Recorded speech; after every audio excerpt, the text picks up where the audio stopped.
أكبر كبيرا والحمد لله كثيرا وسبحان الله بكرة وأصيلا والحمد لله كثيرا وسبحان الله بكرة وأصيلا لا إله إلا الله وحده صدق وعده ونصر عبده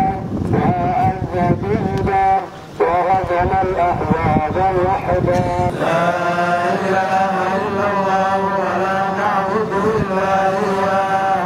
مخلصين له الدين ولو كره الكافرون الله أكبر الله أكبر الله أكبر لا إله إلا الله الله أكبر الله أكبر ولله الحمد markaad intaas samaysana ilaahay wuxuu ku siiyey ballanqaadyo ka badan oo soonku uu ka mid yahay sida hadda sheekhu uu sheegaya labada farxadood ee qofka saa'imka ah maanta waxaa u baahan in la weydiiyo qofkii aan soomi jirin ee bisha ay sidaa ku dhammaatay ee isagoo jeesjeesaya oo istihza ku jira oo wax cunaya oo af qallalan haddana markii intuu meeluhu wax ka cuni jiroo dhan waayo marka habeenkii gobolku dhaco dadku afurayeen haaha yidhaahda oo hambada dadka cuna maantana markii la bishii way dhammaatay dadkii la wada ciidayay ilmihii iyo kulli la socday isagu qalbigiisa hadduu qarsanayo xataa waxbaa ku jira iyo maalinta dambe ee qiyaamaha dadka la soo saaro ee jannada irid la furo la leeyahay ayna saa'imuun ilaahay uu leeyahay kuwii soomi jiray albaab dhan oo rayaan la yiraahdo qof kale uu ka galin in la yiraahdo war kuwii soomi jiray ha galeen ka waxba uma yaalaan way macno ilaahay naga dhigo kuwa naarta ka xoreeyay waa maalin u baahan in la isu naxariisto la iscafiyo masaakiinta curyaamiinta agoonta kulli qof walba wuxuu u tari kara inuu taro ilmaha laga farxiyo kuwa guryaha ku jira la soo bixiyo shacaarka muslimiinta la muujiyo maalintaasi qof walba waxay u tahay wax fiican ilmuhu ma soomaan laakiin iidda iyagaa iskale iyaga iyo haweenka iyo waa maalintoodii ha loo dadaalo ha loogu dadaalo intaa markaan intaa kaga gudbo ilaahay dhul buu inagu abuuray wuxuu inoogu abuuray dhulka in nabad lagu wada noolaado oo dadku wax nabada oo ay leeyihiin iyo wanaaggooda ay ka wada shaqeeyaan waxaan rabaa maanta inaan wax yar taariikh ka hadlo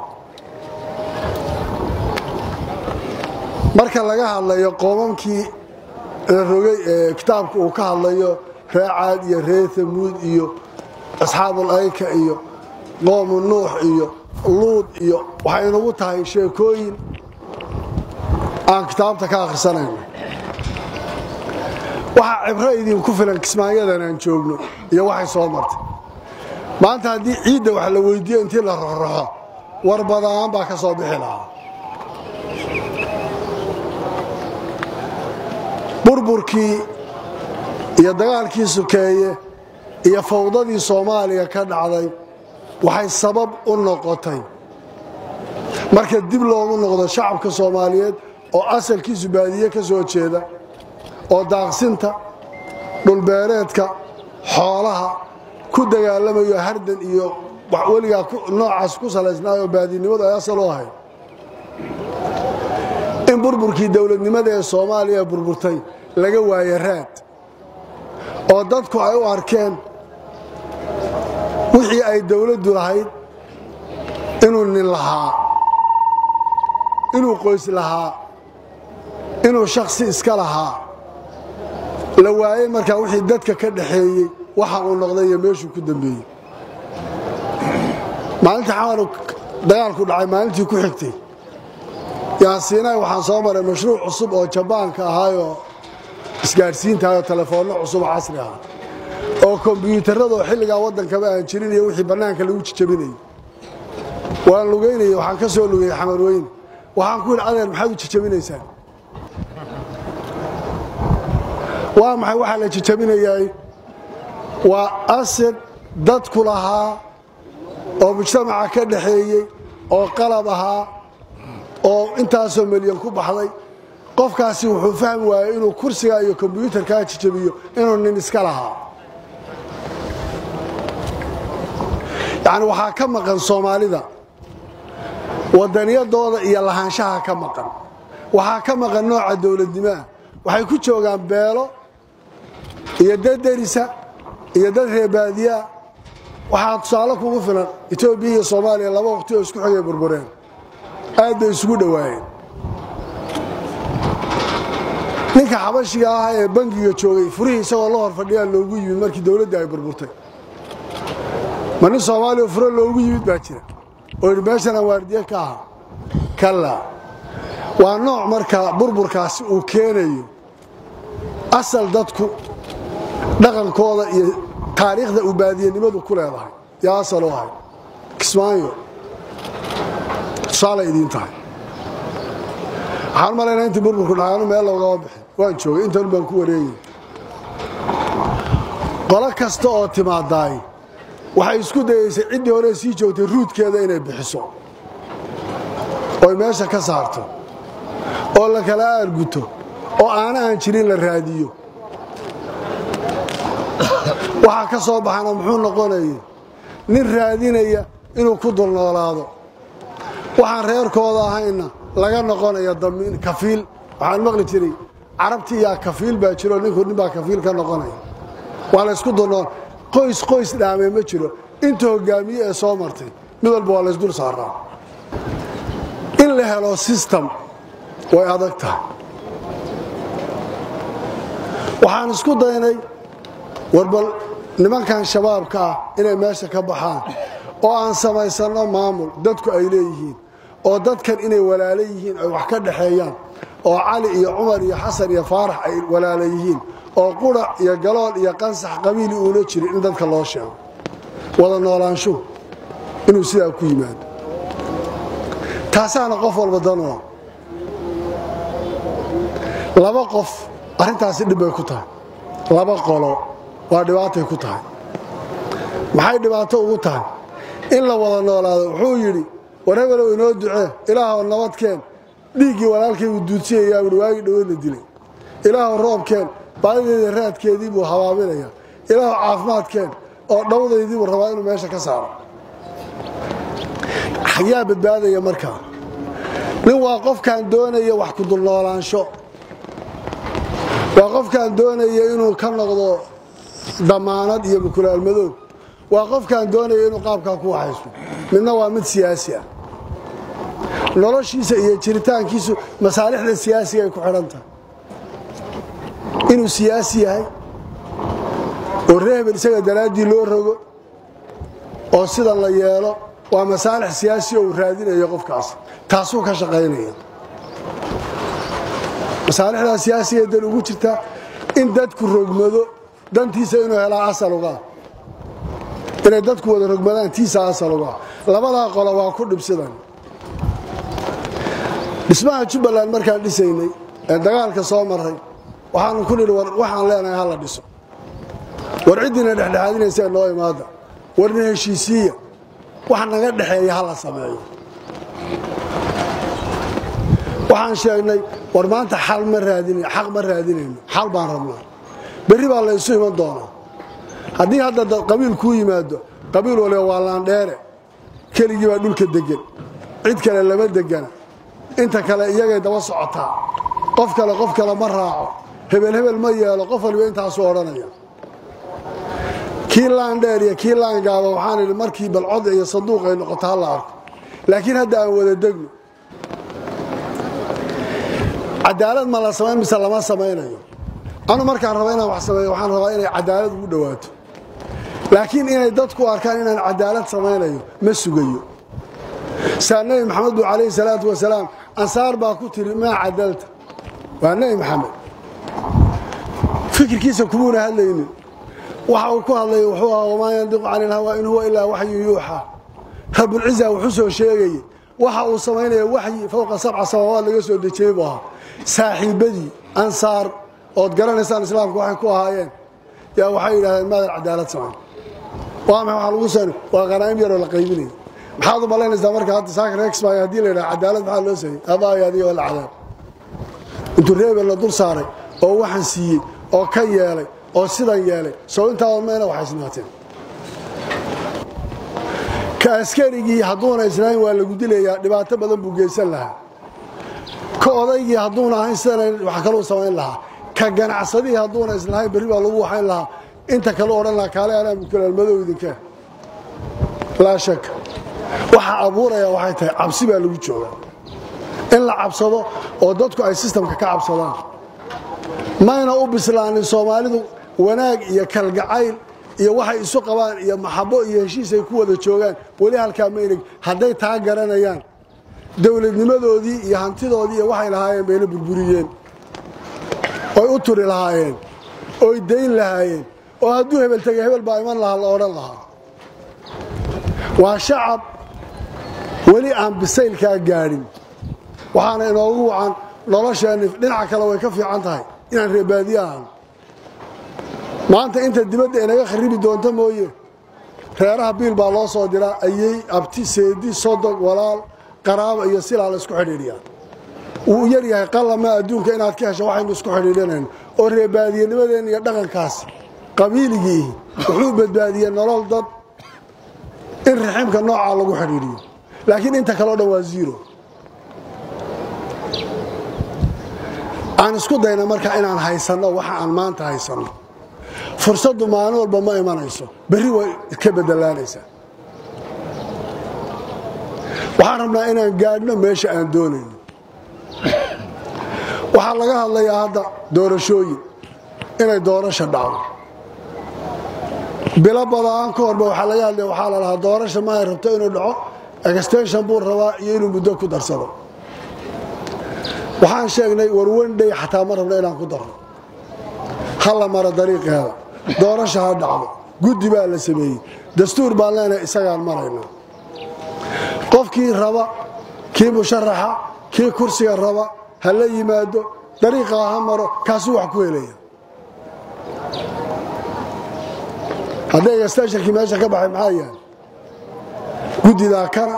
kan sidan ha la yeelo masaalixda siyaasigu waa macno kale weyn maanta anigii iyagu guddida waan u sibannahay waxaan rabnaa doorasho xalaala oo sharciga aan leenahay ku dhacdo oo aan cidi faragelin ku samaynin oo feera inay dhacdo qof walbana uu haysto sidaa uu ku qaado taa macnaheedu maxay noqonaysaa barobagandada aan sharciga ahayn dacaayadaha faraha badan waxa nabadgelyada dhibaatada u dhimaya waxa geysanaya lafta jabinaya waxaasoo dhan qofku inuu ka taxadaraan rabo oo waxa uu samaynayo ee uu ku xadgudbayo waxaa fiican qofku inuu ilaahay uga cabsado oo uu uga xishoodo ilaahay wuxuu leeyahay walaa yajrimannakum shana'aanu qowm calaa laa tacdilu icdilu maanta aniga waxaad ii qabto hadday ku dhaafiso shayga xaq ah waa dhibaato waxaa kaloo qariiba sharax baa tahay waa timi waxaa la arki jiray dowladdaa tahdiid wadda iyadaa dhibaato wadda iyadaa kan samaynaysa bal hadda qof le musharax baana hadduu dhibaato isagu wada ka warrama oo suldadii iyo maamulkii midnowna gacanta ku hayn oo hayadihii amnigu ay ka cararayaan isaga kalla wax saxa maaha waa in dariiqa uu leeyahay qofka uu maro la ilaaliyo nabadgelyada haddaad maanta qabiil iyo casabiyo u yeedho oo tira waliyaa reer hebel ilan awr buu ku kacsanayaa qofkani oo berri ay wax dhacaan xageed xukumaysaa yaad xukumi ciidankan iyo waxaana la rabaa kulli in lagu wareejiyood mas-uul u noqoto haddaad tidhaahdo sidan iyo sidan iyo berri maxaad wax ku xukumaysa ma jar walbaa kuu imanaya mise qolyaha lalahaa way soo degayaan baa kuu soo degaya yani waa fikir sakhiifa oo aan qofka u waxaysmayn nin xildhibaan ahaa oo qurba joogaaba halkan wuxuu yidhi maraakiibta dowladaydiina badday joogta amisom amar baa la soo sinoo gurigeyga satellite baa dul saarano qofkii ila hadla waa lala boodaya takhayul waa riyo maalin la riyoonayo iyadoo la socdo waa hore may naqaqabtaan ay noo hagaajiyaan oo dadka noo dejiyaan hadday wax noo qabanayaan oo hadda nin wax lagu sameeyey diyaarado u soo dejinaya waa shay cajiiba wey waxaa la rabaa markaa qof kasta oo dan siyaasadeed leh mujtamaca ha fasahaadinin waxa aad rabto iyo waqtiga lagu siiyo iyo guddidaasa inoo dhexeeya waqtiga wax kuu sheegta qaado waan hubaa dadka maanta sistamka ku jira Jubbaland way dhabar adeegeen way adkaysteen waa la xajeclaalayaal laakiin qofkii dan siyaasadeed oo kale baa laga yaabaa inuu carrada ku gadho aan u diyaar garowno waddankeena inaan dhisano oo gacan walba gacantii ku wareejinaysa aamin ay noqoto oo annagana taariikhdu ayna naga halaabin ay noqoto raad aan ka tagnay oo socdo inuu jiro waxa lagu dhaqiyo waxa lagu xukumayo waa sharciga waa dastuurka ay leedahay Jubbaland faragelin baan cid ku sameyn karin warqadda maalin dhaweyd uu qorayay wasiirka arrimaha guduhu waxay ahayd raadkii looga baahnaa processkii markii isteedyada la dhisayay waan u sheegay wasiirka waxaan ku iska daa waxaa fiicnaan lahayd dhaqanka inaad iska daysaan waa wax dhisan dastuur federaal ee xaq buu siinaya kii dawlad goboleedka jiro xaqiisa iskale isaga la raacaya illa kontaroosha iyo illa maamulaysa illa kula bajito Jubbaland doorashada Jubbaland bay u taala iyagaana qabsanaya say shalay u soo qabsadeen bay u qabsanaya dawladnimadu Soomaaliya wax badan baa ka hadlaysa aad baan ula hadlay waxaad ogtii waxaan in badan isku dayay inaan isu keeno oo bal wax midaysan la qaato macaalasaf shadiid hoggaanka maanta dawladda ee jiray wuxuu ka maqan yahay waxa waddankan ka soo dhacay iyo waxa laga soo maray wali wuxuu kaga sugayahay madow ama cid uu sheeg qofku kama maarmo hadda markay ay madu ducaynayso waxa lagu duceeyaa ilaahu bidana saalihaasi qofka mas'uulka qofku kama soo haro cid la talinayso waxaan oran lahaa dawladda dhexe ha ilaaliso waxa heshiiska lagu yahay dastuur baa lagu heshiiyay isagaasaa lagu kala adag yahay ka madaxweynihii isagu ku yimid speakerku isagu ku yimid baarlamaanku isagu ku yimid prime ministerku isagu ku yimid haddii isaga la waayo Soomaaliya way isgaratay nin ka xoog badan ma jiro haddaan dastuurka lagu dhaqmi waayo loo hoggaansami waayo oo waxa dadka ka dhaxeeya la garan waayo cidina cid xoog wax kuma qaadi karto cidina cid wax ma khasbi karto Soomaaliduna dhaqankeedu xumaayay ziftigaaba ku noqon xal ma aha waa in isaga la ixtiraamo waa in isaga la isku ixtiraamo dastuurka lagu dhaqmo loo hoggaansamo isaga waddanku federaal buu qaatay horaa waxaan u yiri London anoo jooga haddii aniga taladeeda tahay Soomaali santara oo xoog badan oo sidaas aan ku rayn lahaa maxal baa loo mooday xalkii waxa loo arkay warmay aan soo dhisano bayska aan ka soo dhisano oo bal dawladnimo aan isugu nimaadno oo maanta aan wada deganaano ilaa waxaan soo aragnay xamar oo caasimadana oo kaligeed aan deganahay wixii burbur iyo dhibaato naga soo gaadhay maanta Hargeysa inay badbaado Garowe badbaado Burco badbaado Beledweyne badbaado oo Baydhabo badbaado Jowhar badbaado Kismaayo badbaado xal baa ku jira aan waqtiga gaadhno oo wax dadku ay isla garteen mabdiyan isla qaateen ay garteen waxaas waxa uu yahay adeer qof shalay dibadda ka yimid bari noqonayaa waxa la yiri islaam baa la yiri sida yeelo iyadoo soo waxba ka dhinto kitaab la warkay moog bayt kitaab la warkay moog wuxuu ogyahay anu balaaya ugu dhacdo kan halkaas ka bax wax annagu gudihii baan joognaa waxaan ugu dhacay dhibaatada garanayna laakiin nin dibadda ka yimid aad uma garan karayo waxa yahay caruurtiisa dibadda joogto barina ku noqonay waxaan oran lahaa madaxda dawladda federaalka waddankan boogu leeyahay ma bogsanin isku wad buu u baahan yahay sharciga la dhowru u baahan yahay sharci baa lagu ilaalin karaa lagu wada joogi karaa anaa idhi iyo qaacidada aan shabaab sharci ku diiday ma aqbalayo in fila Soomaaliya laga soo yeeri xaqaateen markaa ha u hoggaansameen sharciga ku joogaan haday ku joogi waayaan sharciga qofku u diido qof waliba meesha iridiisa loo banaynaya isaga maray aan ilaalina systemka inaga dhaxeeyana waxa la yiri war dastuur baan ku heshiinay doorashooyinka kan harqaan baa intii la tagaa la isku soo cabiray dhan oo la yiri sidaan u ileeyahay 2020 wax shaqeynaya ma resource sharing iyo federalism iyo dastuur baa laga hadlay waxba kama jiraan xagee la geeyay xagee lagu lisagaa marka yaa lagu xukumaya ma wixii shalay laga yidhi dib loogu noqonaya anagu aan saxana marka oo wax iyaga ka shaqeeyno waxaan sax ma waa in loo hogaansamo la wada tashado boogtu way bisishahay caabuq baa saaran ismaayaa idinku filan tijaabo kullu waa isku wada mid boogahaas inay bogsadaan baan rabnaa la dhayo wanaagsanaada markaa kadib qof waliba wuxuu doono samayn karaa aan dowladnimo u bislaano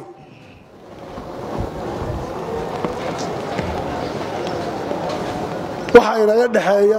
iyo waxaan ku wada hadlaynahay haddii dastuurka lagu dhaqmi waayo isaga loo hogaansami waayo wax badan baa inaga halaabay nimanka halkan jooga kuwa iman doona cid kastoo musharaxiina kaambeyn xilliga la bilaabiyo waxa la sameeyo guddida u taala wax kale oo dhan waa laga gorgortami karaa laakiin masalada amniga gorgortan ma gelayso amnigu waa legasiga ama waxa aan ka tagayo ee aan rabo dad wada nool oo wada degan oo walaalo ah oo sharciga la mariyo oo qaabkaas inaan uga tago wiilasha shalay bay ahayd markaan dhisayna Jubbaland dowladda dhexe caqabado badan iyo dhibaato naga soo gaadhay kuwii shalay dhaawac iswaday baa la isku diro isu soo dilay oo dhibaato ay ka dhacay intaan ka gaabsanay oo aamusnay baanu ku soo gaadhnay maanta meesha aan joognay ilaahay nucadi ay tahay ninka ugu badan ee maanta ciidan uu soo qoys ma qaadanayo soo qabiil ma qabiil futadu leeyahay waynu wadaarag meel ma geynaya marka aan ka wada shaqeyno midnimada ciidanka shacabka nabadooda inay ka wada shaqeeyaan intaas ha noqoto hadafka aan leenahay hana noqoto waxaan ilaahayna bari loo hortagayno sharcigan ka tagaynana ha noqoto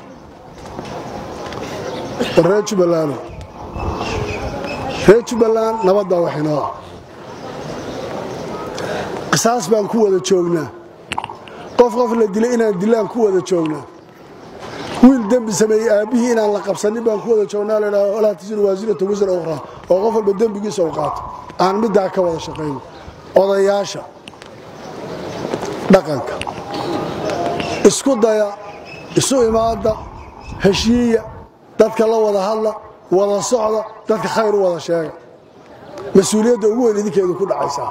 waxaan anagu idinku tarkaraan ku tarta laakiin amaam Allah mujtamaca cidda mas'uulka ka waa dhaqanka weyn ku dadaala dadka isku wadkiisa inaad ka shaqeysaan dib u xusuusta taariikhdii aan soo maray kuwa yaryar dibadda ku dhashay waxba kama sheegi kara ama aan ogeyn ba dhibaatada dhacay laakiin intii gudaha joogtay waad ogtay aad baad u mahadsantihiin ciid mubaarak Allah inaga aqbal cibaadada